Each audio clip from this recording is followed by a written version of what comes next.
starting from $0 at 36. Here's what I'd do. If you're 36 and have little or nothing saved, there's a good chance you've already had this thought. I've waited too long. You look at people who started investing in their 20s. You look at retirement accounts.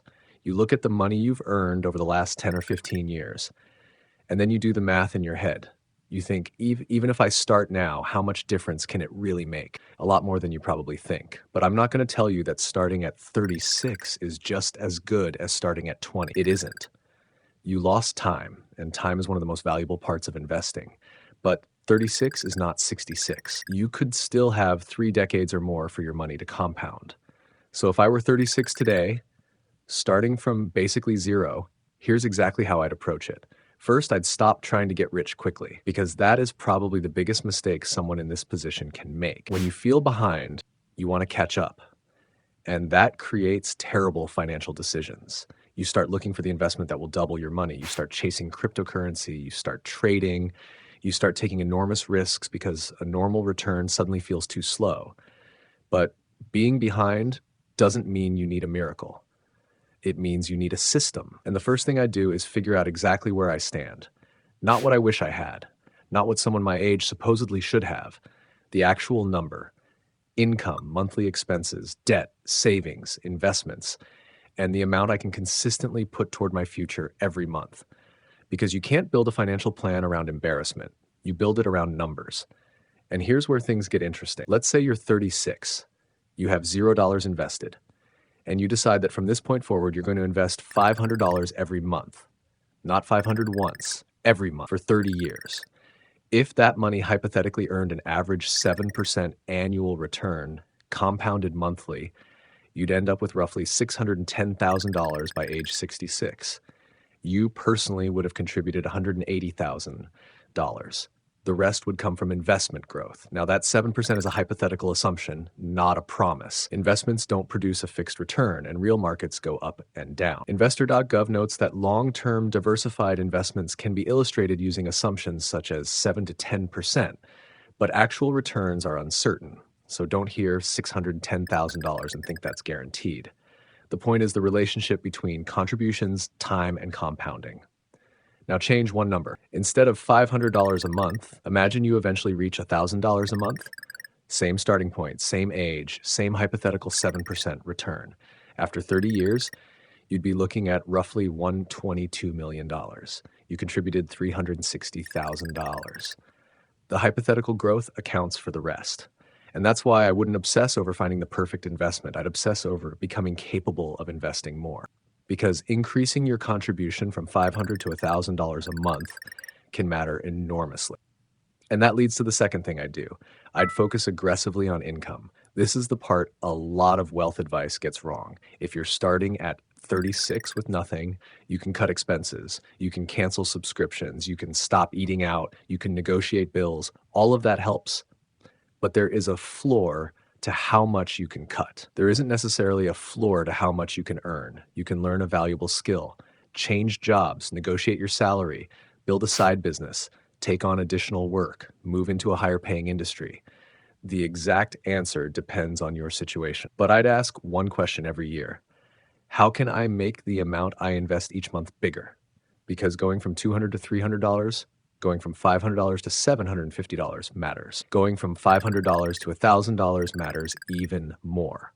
And you don't necessarily have to reach that number immediately. You can start at $200, then $300, then $500, then increase it whenever your income increases. Investor.gov recommends making regular contributions and increasing them when income rises or expenses fall. The third thing I do is deal with expensive debt. This matters because investing while carrying very expensive debt can make little mathematical sense. Imagine you have credit card debt charging a very high interest rate. You're hoping your investments earn a strong return while the debt is reliably charging you interest. That's backwards.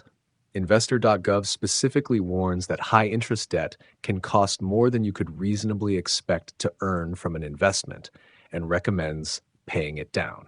So if I had expensive credit card debt, I wouldn't pretend that buying another investment is automatically the smartest move. I'd attack the expensive debt. because eliminating a high interest expense is itself a powerful financial return. Then I'd build an emergency reserve. This part is boring. That's exactly why people skip it. But imagine you finally start investing. Then your car breaks down, you lose your job, you have a medical bill, your roof needs repair, you have no cash available, so you put the expense on a credit card. Now you're paying interest to solve an emergency. And if the market is down at the same time, you may even be tempted to sell investments at the worst possible moment. An emergency fund is designed to prevent that chain reaction. The Consumer Financial Protection Bureau notes that even a relatively small financial shock can become harder to recover from when someone has little savings and has to rely on credit or loans. So before I tried to maximize investment returns, I'd build enough cash reserves to make my financial system harder to break. Then comes investing. And this is where I'd keep things boring. I wouldn't spend my evenings trying to predict which stock will explode next. I wouldn't build my entire future around one company. I wouldn't assume I can consistently beat professional investors. I'd focus on diversified investments appropriate for my goals, time horizon, and risk tolerance. Diversification doesn't eliminate losses. It doesn't protect you from a market crash. But spreading investments across assets can reduce the damage that comes from having everything dependent on one investment. And I'd automate the process. This is important. If you have to make a new decision every month about whether you're going to invest, eventually you'll find a reason not to. You're tired, there's a holiday, your phone broke, you want a new car, something came up. So I'd make investing automatic. Money comes in, a predetermined amount goes toward the future. You don't wait to see what's left at the end of the month, because there often won't be anything left. Investor.gov also recommends automatic contributions as a way to make consistent saving and investing easier. Now, let's go back to that 36-year-old with that dollars. Suppose they can only invest $200 a month. After 10 years, under that same hypothetical 7% assumption, that's roughly $35,000. Not life-changing. But here's what happens if they keep going for 20 years, about $104,000. And after 30 years, about $244,000. That's the part people miss. The first few years can feel almost pointless. You're putting money in, the balance doesn't look impressive. Then time starts doing more of the work. That's compounding. Your returns can begin generating returns of their own. And this is why starting at 36 is not the same as starting at 56. You still have time, but there's another uncomfortable truth. If you're 36 and starting from zero, you probably can't afford to waste another 5 years waiting for the perfect plan. You don't need a perfect plan. You need a plan you can actually maintain. Because the most dangerous sentence in personal finance is, I'll start when things get better. I'll start when I earn more. I'll start when the market crashes. I'll start when I pay off everything. I'll start when the kids are older. I'll start next year. And then another year disappears. Another 5 years disappears. And suddenly you're 41 asking the exact same question. The answer doesn't require you to predict the future. It requires you to control the things you can control. How much you spend, how much you earn, how much expensive debt you carry, how much cash you keep for emergencies, how consistently you invest, and how long you stay invested. You also don't need to compare your balance with somebody else's. Fidelity's current retirement data, for example, shows large differences in retirement account balances across age groups. But those figures are only rough comparisons because people hold assets in many different places and have very different circumstances. Your neighbor's retirement account isn't your financial plan. Your friend's salary isn't your financial plan. Your brother's investment returns aren't your financial plan. Your plan has to work with your income, your expenses, your responsibilities, and your risk tolerance. So if I were 36 and starting from zero, I wouldn't spend the next year feeling ashamed that I didn't start at 20. I'd spend the next year building the machine. I'd know my numbers. I'd eliminate expensive debt. I'd build emergency savings. I'd automate investing. I'd increase my income. And every time my income increased, I'd try to increase the amount going toward my future. Because the goal isn't to become rich next month.